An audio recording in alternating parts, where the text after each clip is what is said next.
Narito ako sa isang lugar na di ko maintindihan.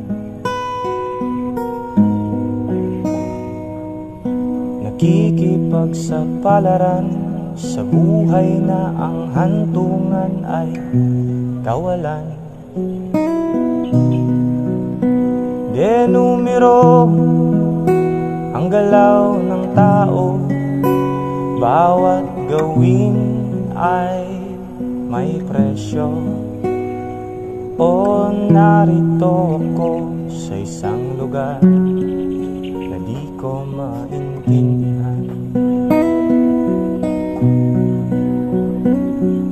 Daing ng tao'y di pinapansin, nililipad ng hangin. Pangkain sa araw-araw ay di malaman paano pagkakasyahin.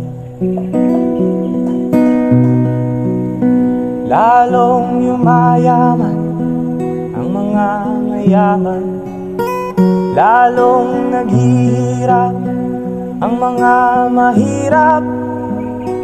O narito ko sa isang lugar na di ko maintindihan.